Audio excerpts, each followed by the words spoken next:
You can have one English word translate 5 different Hebrew words, and the reverse is true. You can have, 5 different English words represent one Hebrew word. You say, well, why is that important?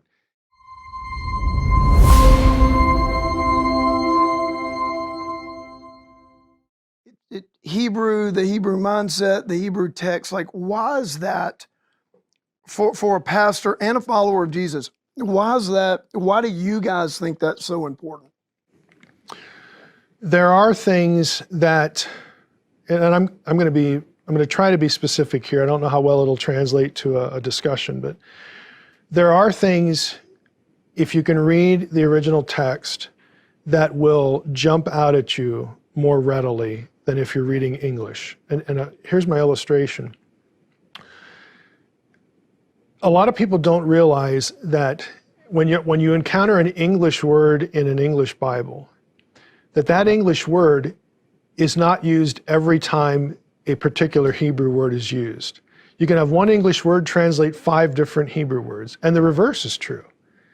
You can have, 5 different English words represent one Hebrew word.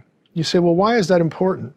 It's because if you're able to read the text in Hebrew, you will notice when you're reading different passages, you will see an overlap in vocabulary, and you'll see clusters of words that occur like in 2 or 3 different places that you would not see in English.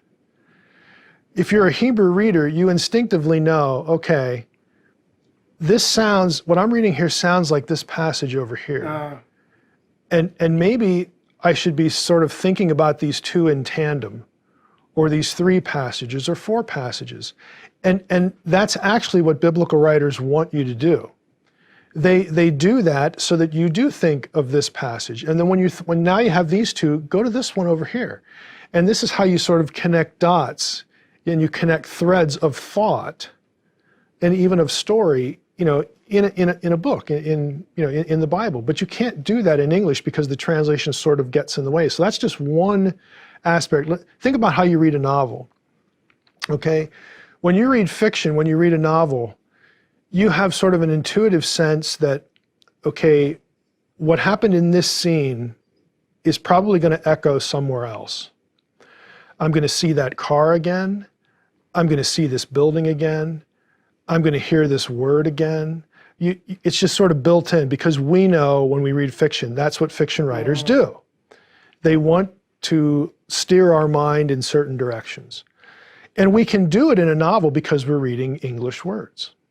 We know when we run into that again, we're supposed to, there it is. I'm supposed to remember this scene back here. I'm supposed to connect these 2 people because they're in the same place.